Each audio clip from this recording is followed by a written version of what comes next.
8장 1절서부터 5절까지입니다. 고린도후서 8장 1절부터 한 절씩 교독하시고 5절은 다 함께 읽도록 하겠습니다.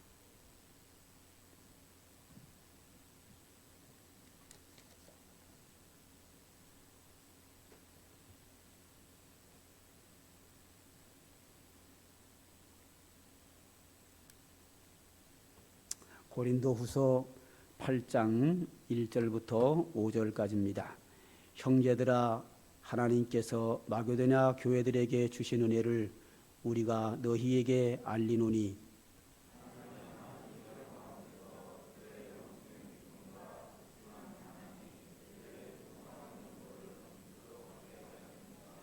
내가 증언하노니 그들이 힘대로 할 뿐 아니라 힘에 지나도록 자원하여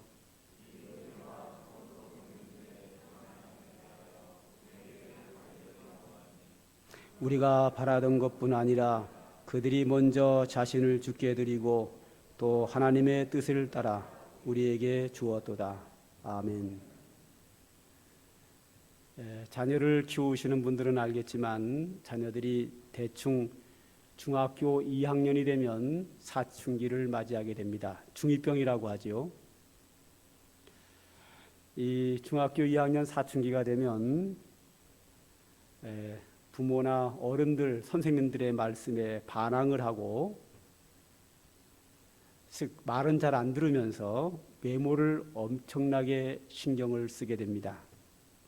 그리고 이성 교제에 대해서 집중하게 되어 있고 게임과 스마트폰에 중독되어 살아갑니다. 조금 더 심하면 이것이 사회적인 문제까지 일으키는 경우가 종종 있습니다. 그러므로 중학교 2학년 아이 자녀를 둔 부모는 거의 전쟁을 치르듯이 그 자녀와 실랑이를 하고 있습니다. 우리 이런 얘기 있습니다. 북한의 김정은 위원장이 왜 대한민국을 못 쳐들어오느냐? 못 쳐들어오는 이유가 중학교 2학년 학생들이 무서워서랍니다. 김정은 위원장께서 벌벌 떨 만큼 그 아이들은 무섭고 대책이 없습니다. 그래서 중학교 2학년 아이들은 김정은도 이긴다. 사춘기를 지나가서 성인이 되고 50대 정도 들어와서 여성들이 갱년기가 오기 시작을 합니다. 이 갱년기가 오면 또 만만치 않습니다. 그래서 사람들은 이런 질문을 합니다. 갱년기 엄마와 사춘기 자녀와 싸우면 누가 이길까? 중2도 만만치 않고 갱년기 엄마도 만만치 않거든요. 늘 싸웁니다. 이 두 사이는. 근데 싸우는데 그냥 싸우는 게 아니라 서로 사랑해서 싸웁니다. 사랑하는데 마음이 맞지 않아 싸웁니다. 누가 이길까?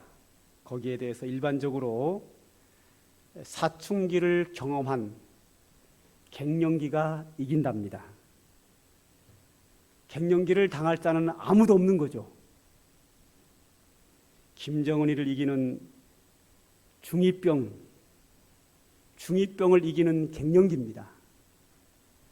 제가 이 이야기를 얼마 전부터 들으면서 이런 생각을 해봤습니다.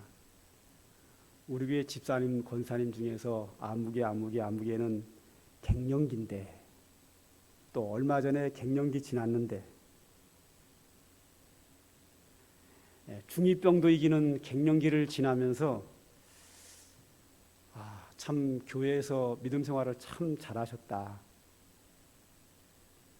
그분들이 교회에서 참 헌신하고 충성을 참 아름답게 잘하셨다. 그렇게 어려운 기간임에도 불구하고 참 잘하신 그들을 내가 왜 잘했다고 칭찬도 많이 못 해줬을까? 좀 더 충분히 이해해 줬으면 얼마나 좋았을까 하는 아쉬움이 제가 남게 됩니다. 그런데 중2병 학생들이나 갱년기 엄마나 그들만 어렵습니까? 그렇지 않습니다. 갱년기 아내를 둔 남편, 집에서 부인에게 시달리고 회사 가면 직장 상사에게 시달리고 사업하는 사람들은 고객들에게 혹은 사업하는 경쟁자들과의 경쟁에서 얼마나 힘들게 살아갑니까? 그럼 남편만 힘든가요? 그들을 바라보는 노부모들은 얼마나 힘든지 아십니까? 그들의 자녀는 또 얼마나 힘든가요? 결국은 정도의 차이는 있지만 다 같이 힘들다 하는 겁니다. 다 같이 힘든 속에서 우리는 살아가고 있고 함께 믿음 생활을 하고 있습니다.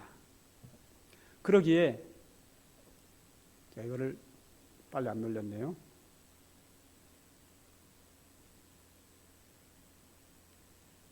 네, 영상실 화면 좀 넘겨주세요. 안 되네요.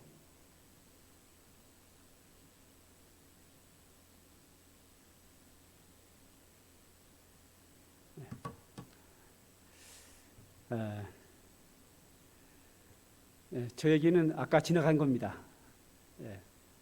다 같이 힘들지요. 그러기에 우리는 서로가 서로를 이해하면서 살아가야 함께 더불어 행복한 생활, 행복한 신앙생활을 할 수 있을 것이라고 생각합니다. 자, 오늘은 이 본문에 어떤 이야기가 나오는가 하면 교회에서 어떻게 충성할까 하는 것을 이 사도 바울이 고린도 교회에 교훈하고 있는 겁니다. 근데 이제 고린도 교회도 여러 가지 어려움이 있거든요. 어려움이 있으니까 충성하고 싶지 않겠지요. 그래서 그 어려움이 있는 교회가 그래도 믿음으로 살아야 되고 그래도 하나님께 충성해야 되고 교회를 위해서 헌신하고 살아야 되겠기에 그 고린도 교회에게다가 충성과 헌신을 가르치기 위해서 오늘 이 바울은 마게도냐 교회를 예화로 해서 교훈하고 있습니다. 이 마게도냐 교회는 참 훌륭한 모범적인 하나님께 충성을 한 교회라는 겁니다. 1절을 보면 형제들아 하나님께서 마게도냐 교회들에게 주신 은혜를 우리가 너희에게 알린다 이렇게 시작을 합니다. 이 이야기는 뭔가 하면 그 당시에 예루살렘 교회가 있었습니다. 예루살렘에 있는 교회가 예루살렘 교회입니다. 요즘 우리나라는 홍수로 인해서 전국이 몸살을 앓고 있지만 이 당시에 예루살렘 지역에는 홍수의 반대인 가뭄이 찾아왔습니다. 그래서 그 지역에 있는 사람들이 굉장히 어렵게 살아갑니다. 그 지역에 있는 이 예루살렘 교회 성도들 중에는 아주 가난한 사람도 있는 데다가 거기에다가 큰 가뭄으로 인해서 기근으로 인해서 교회가 너무나도 어려워졌습니다. 그런 상황에서 바울 사도는 여러 교회들에게 권면을 합니다. 이 우리의 모 교회인 예루살렘 교회가 크게 어려움을 당하고 있으니 우리 헌금해서 물질로서 그 예루살렘 교회를 돕자 이렇게 바울이 여러 교회에다가 권면을 했습니다. 어제도 편지 한 통이 왔습니다. 아산시 기독교연합회에서 편지가 오는데 뭐라고 왔나 하면 이번 홍수로 인해서 어려움 당하고 있는 교회들과 교역자들을 돕기 위해서 교회들이 좀 헌금 좀 해주십시오 하는 편지가 왔어요. 이런 식입니다. 자, 이렇게 바울이 교회들에게 헌금을 요청을 했습니다. 그런데 가장 모범적으로 자란 교회가 뭐냐 하면 그것이 바로 마게도냐 교회입니다.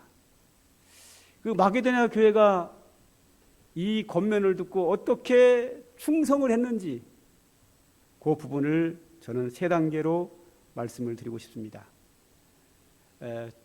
첫 번째로 2절입니다. 다 같이 한번 읽읍시다. 시작.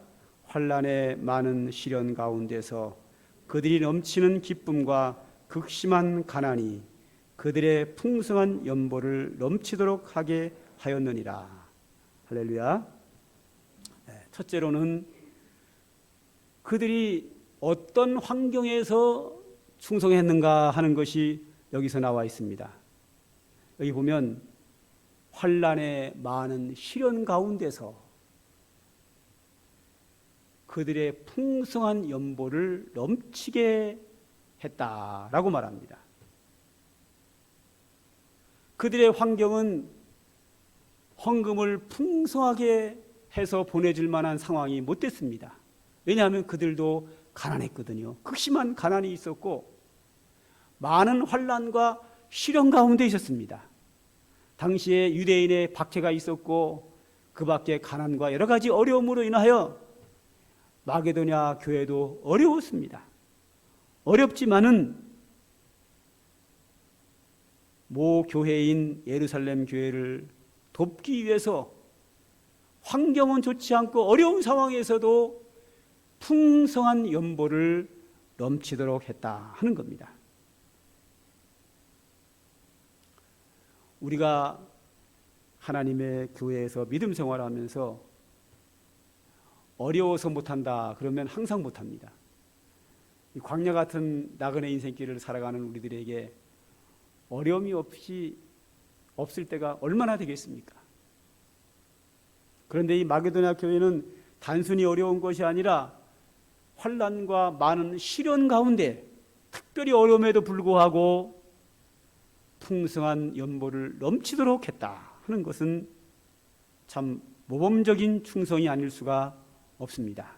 두 번째로 3절입니다. 다 같이 한번 읽읍시다. 시작. 내가 증언하노니 그들이 힘대로 할 뿐 아니라 힘에 지나도록 자원하여 했다 합니다. 자원하여 그렇게 나와 있죠. 그들은 힘대로 했다는 겁니다. 힘껏. 그렇죠. 우리가 하나님께 충성하는 것은 힘껏 해야 합니다. 힘 닿는 데까지 해야 됩니다. 제가 여러분들에게 자주 그런 말을 하죠. 교회를 위해서 충성하는 것은 힘껏 해야 된다. 헌신적으로 열심히 해야 된다. 그런 말을 자주 합니다. 그러면서 덧붙입니다. 힘써 하되 감당하지 못할 정도로 하지는 말아라. 감당하지 못할 정도라는 것은 무슨 의미인가 하면요. 내가 이 일을 하고 시험 들겠다 하면 감당하지 못하는 거예요. 예를 든다고 하면 이 교회당을 청소해야 된다 했을 때 한 4사람이 청소하기로 약속을 했습니다. 몇 날 무슨 요일날 몇 시에 모여서 4사람이 청소하기로 약속을 했습니다. 왔더니 3명이 안 나고 혼자 나온 거예요. 이때 어떻게 해야 될까요? 자, 4명이 나와서 청소하기로 했는데 그 시간에 3명이 안 나오고 혼자 왔어요. 청소하고 가야 돼요? 안 하고 가야 돼요? 여러분 어떻게 할 거예요? 그렇죠? 정답을 말씀하셨는데 생각을 해봐야 돼요. 내 혼자 이 예배당 청소를 은혜 가운데 할 수 있겠다 생각하면 하고 가면 되고, 이 청소하다가 왜 안 나와가지고 고생을 시켜. 내가 다시는 약속 하나 봐라. 이래가지고 투덜하면서 억지로 해가지고 성질 나서 다음날 교회 안 나왔어요. 잘한 거예요? 잘못한 거예요? 크게 잘못한 거죠. 내 혼자 했을 때에 능히 감당할 하고, 이거 하고 내가 시험 들 것 같으면 안 하는 게 나아요. 왜냐? 그 청소하고 억지로 힘들게 하고 투덜투덜 해가지고 다음날 안 나오면 당장 본인 손해잖아요. 주일날 예배 못 드리고 은혜 못 받으니까 본인 손해. 그 다음에 저도 기분 안 좋지요. 성도가 시험 들어 교회를 안 나왔으니 기분 좋겠어요. 또 신방 가야지, 권면해야지, 또 얼마나 속상합니까? 저도요.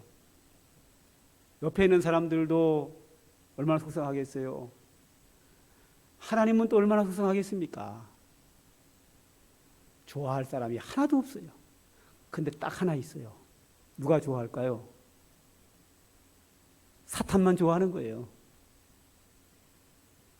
본인도 손해, 담임 목사도 손해, 성도들도 싫어하고 하나님도 싫어하고 좋아하는 거는 사탄만 좋아하는 거예요. 아니 사탄이 좋아하는 일을 왜 하나요?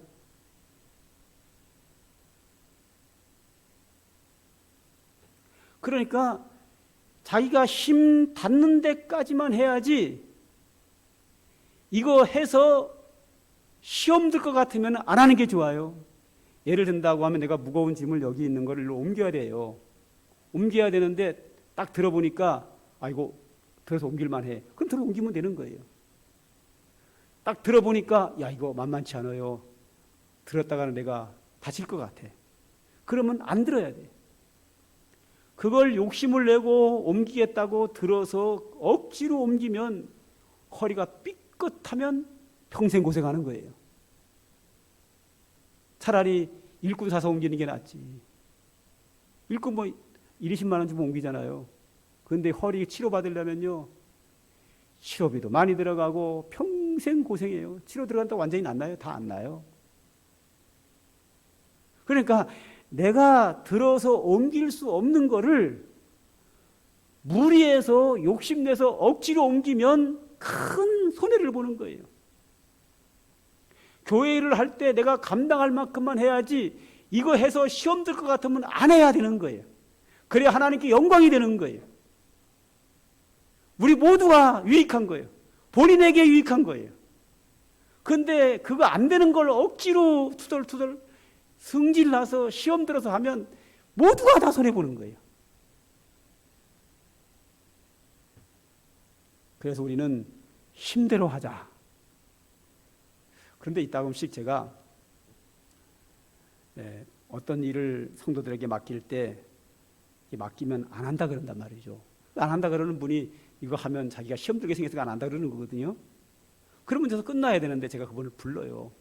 불러 조용히 만나가지고 집사님, 예를 든다고 하면 뭐 주일학교 교사가 부족하다 이러면 제가 설득을 하죠.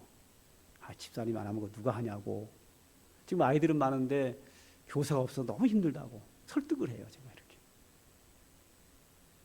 그 설득하는 이유가 뭔가 하면 그냥 하기 싫으면 안 하면 되는데 누군가가 꼭 해야 되거든요. 이거. 예를 들어서 아까 얘기한 대로 4층 본당 청소하는 거 하기 싫고 안 하면 가면 되는 거예요. 청소 안 했다고 문제 있나요? 아무 문제 없어요. 예배드리는데 아무 지장 없어요. 안 하면 되는 거거든요. 중식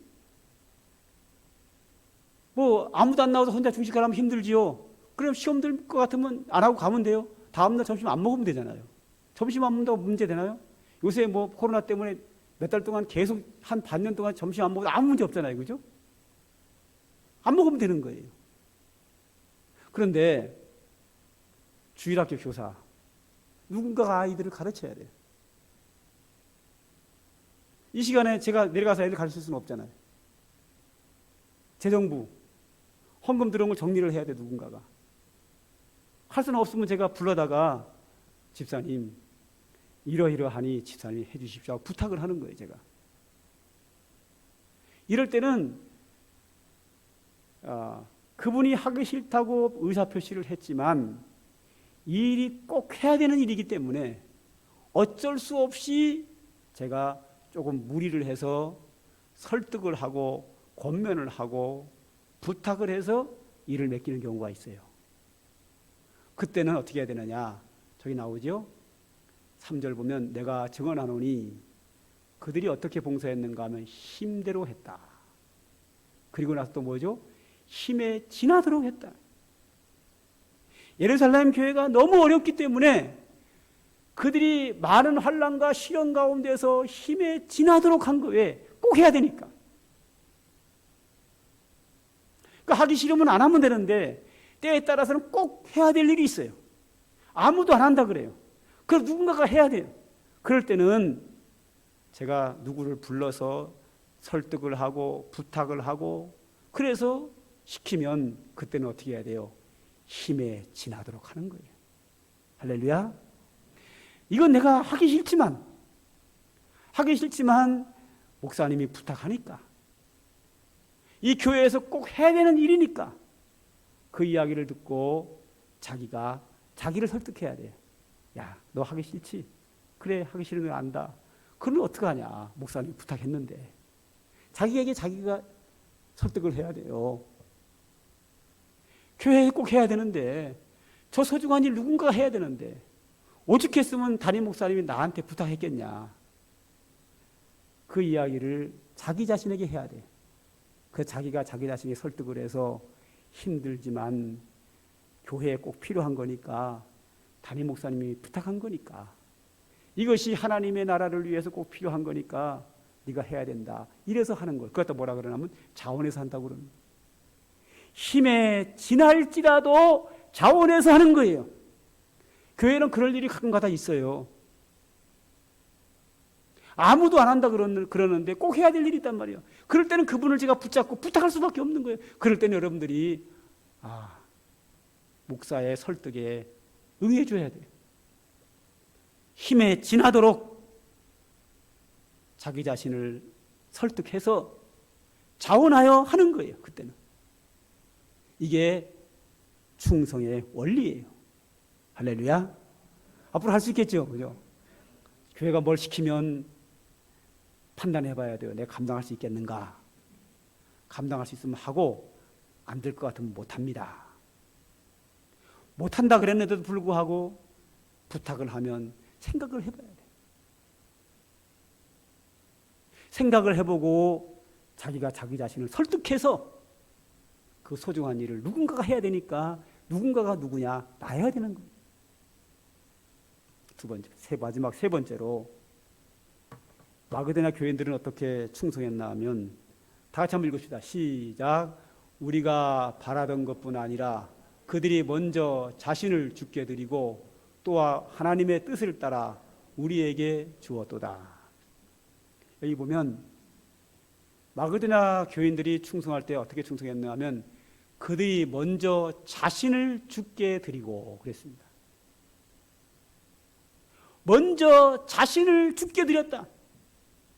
우리가 헌금을 해서 예루살렘 교회를 돕는 게 아니라 그 전에 내가 예루살렘 교회를 돕는다는 생각 전에 이 일은 내가 하나님께 드리는 거다. 이것은 하나님의 교회를 위한 거기 때문에 하나님을 위한 것이다. 여러분, 충성은 하나님께 하는 마음으로 하는 겁니다. 할렐루야.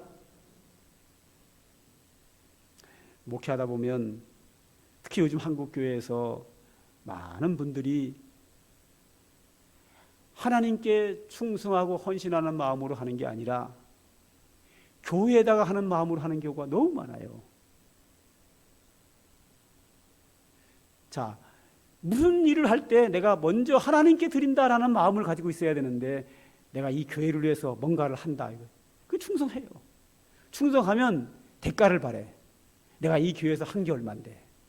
이 말은 뭐예요? 내가 이만큼 충성했으니까 교회가 나를 이만큼 인정해 주겠지. 이거거든요. 그러면 이 사람도 충성해서 요구하고 이 사람도 충성 요구하고 다 요구하면 어떻게 교회가 그 비율을 다 맞춰줘요? 결국 뭐예요? 시험에 드는 거예요. 시험 들고 끝나면 좋게요. 분쟁이 와요. 분쟁도 심하게 와서 교회가 갈라지고 법정 투쟁을 하고 소송을 하고 이런 것이 얼마나 많은가 몰라요. 왜 이런 문제가 생기느냐?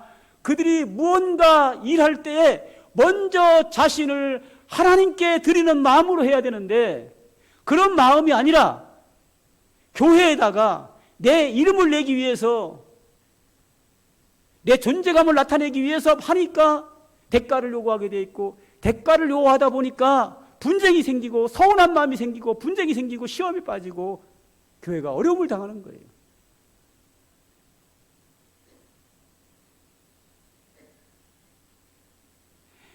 내가 누구에게 뭐를 한다고 하면 그 사람이 나에게 대가가 오지 않으면 서운한 거예요. 그러기에 우리는 하나님의 교회에서 충성할 때는 내가 먼저 하나님께 드린다라는 마음을 가지고 해요. 아주 중요합니다. 그 다음에 뭐라 그랬죠? 하나님의 뜻을 따라 그랬어요. 하나님의 뜻을 따라. 하나님의 뜻대로 해야 돼요. 하나님의 뜻대로. 자, 바울이 교회들에게 연락을 합니다. 예루살렘 교회가 너무 어려우니 우리가 도웁시다. 헌금합시다. 이랬단 말이죠. 그럴 때 그 이야기를 들은 사람들은 무조건 헌금할 것이 아니라 이게 과연 하나님의 뜻인가를 생각해 봐야 돼.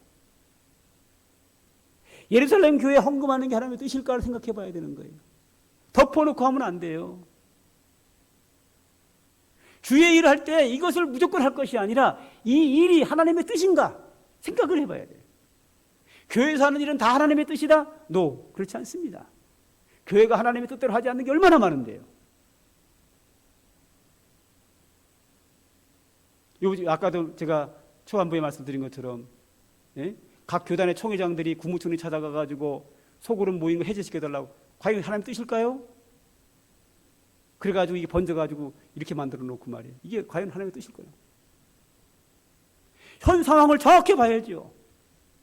대한민국 국민 전체가 코로나에 대해서 얼마나 많은 신경을 쓰는데 이 교회에 번져가지고 그 많은 사람들에게 상처를 주고 불이익을 줘가지고 마치 대한민국 국민들 대부분이 교회 가면 병 걸리는 것처럼 혐오시설로 생각한다고 하는, 어떻게 해서 그 사람들을 전도할 거예요, 우리가 앞으로. 우리가 무엇을 할 때는 이게 하나님 뜻인가 아닌가를 생각해 봐야지. 국가가 교회에 속으로 모이는 걸 막은 게 왜 종교 탄압입니까? 아닙니다. 감리교, 장로교, 합동체, 통합체 다 모여서 종교 탄압이라고 총회장들에게 했지만 저는 당당하게 얘기했어요. 아닙니다. 아니에요. 총회장들이 다 그렇게 해도 저는 아니라고 봐요. 종교 탄압이 아닙니다. 전염병을 막기 위해서 속으로 모이지 말라는 게 왜 종교 탄압입니까? 어느 성경 근거를 종교 탄압이라고 가지고 종교 탄압이라고 하냐고 이거를 갖다가. 그러니까 총회장이 한다고 다 옳은 일 아니고 교회가 한다고 다 옳은 일 아니고 과연 그 일이 하나님의 뜻인가를 판단해 봐야 되는 거예요.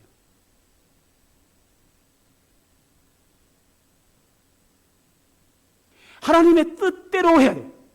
하나님의 뜻대로. 제가 수요일 날과 새벽 기도 때 예레미야서를 지금 설교하고 있습니다.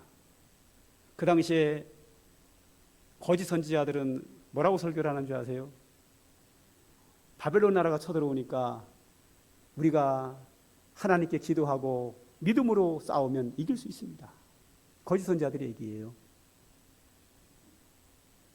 그래서 그들이 하나님께 기도합니다. 이 전쟁에 이기게 해주십시오.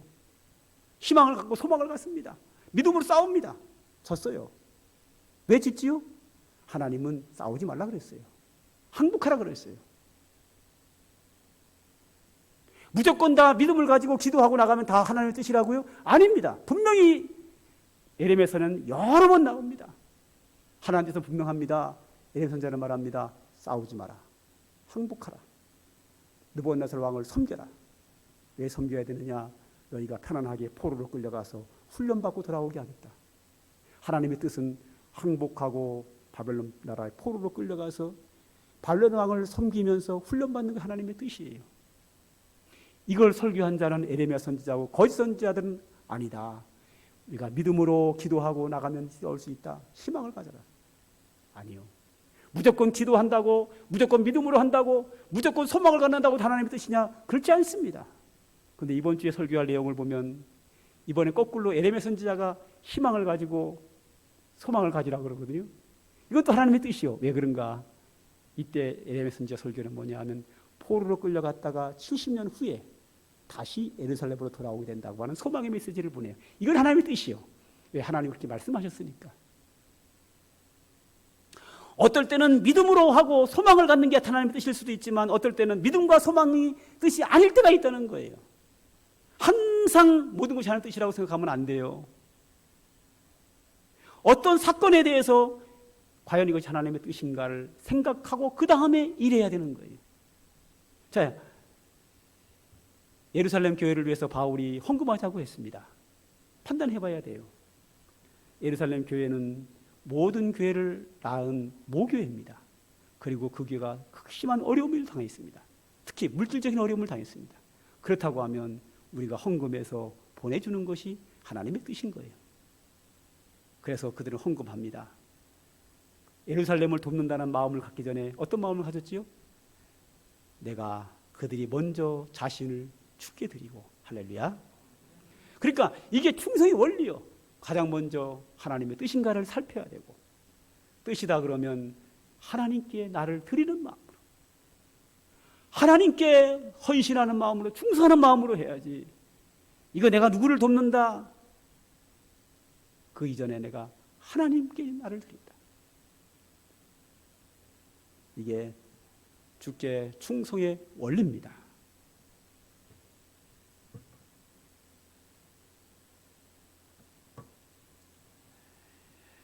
군대에서 해군, 육군, 공군이 구한의 대부분의 군대에서 인사할 때는 충성하고 인사를 합니다.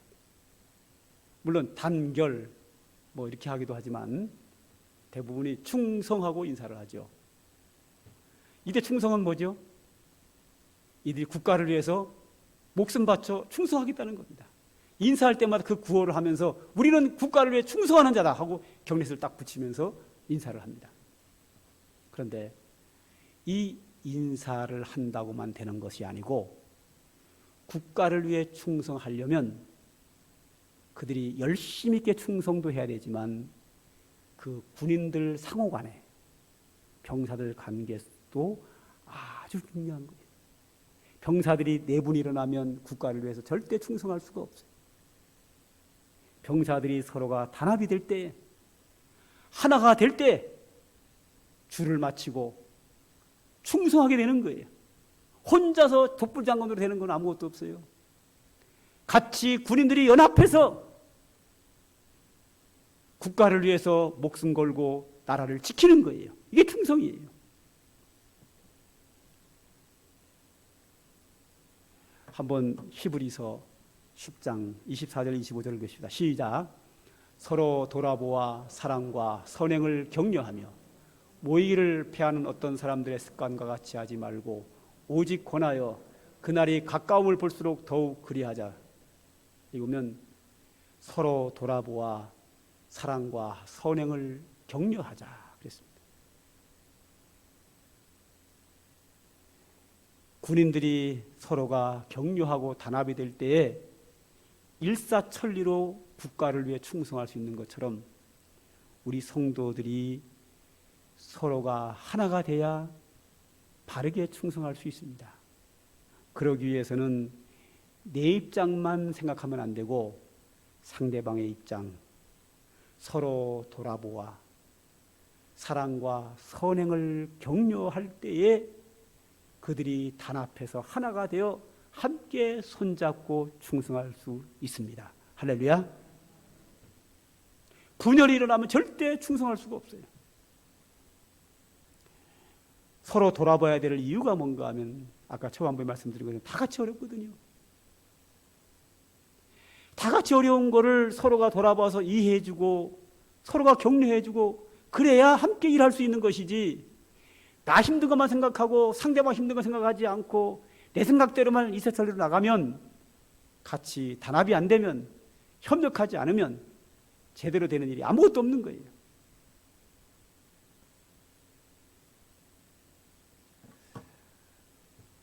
우리 성도들이 교회를 위해서 충성한 것이 참 많지요. 다들 어려운 가운데서 여기저기서 수고하고 봉사하고 헌신하고 충성하는 게 참 많습니다. 그리고 일일이 말할 수도 없지만 제가 우리 교회 홈페이지에 있는 거 하나만 사진을 가지고 나왔네요. 토스전도 팀만 열심히 했다는 얘기는 아니고 다 같이 열심히 했는데 그 중에 하나를 예를 드는 거예요. 선도팀들이 1년에 한 번씩 복지관에서 큰 행사를 합니다. 그때 얼마나 많은 사람들이 우리 상관교회 토스 선생님을 최고 좋아해요. 최고 줄을 많이 서요. 저렇게 호응도 아주 좋습니다. 이렇게 되기까지는 먼저 어떤 마음이 있어야 되느냐, 이 일이 하나님의 뜻인가 생각해 봐야 되는 거예요. 그 뜻이다 생각이 되면 그 다음에는 하나님께 헌신하는 마음으로 해야 돼. 내가 뭐 교회를 위해서 뭐 저기 아파트에 사는 사람들을 위해서 이래버리면 해놓고 대가를 요구하게 돼 있는 거예요. 대가가 없으면 서운한 거예요. 그래서 하나님께 헌신하는 마음으로, 나를 하나님께 드리는 마음으로 하고, 그리고 토스트 선도팀들이 하나가 돼야 해요. 하나가 되려면 서로 돌아봐야 되는 거예요. 그것이 잘 될 때에 저렇게 아름다운 행사도 이루어지고, 우리가 코로나 때문에 잠시 중단은 됐지만 지금까지 한 5년 넘게 잘 하고 있는 거예요. 그런데 이것은 저뿐만 아니라 교회의 모든 일들은 다 그렇게 돼 있어요.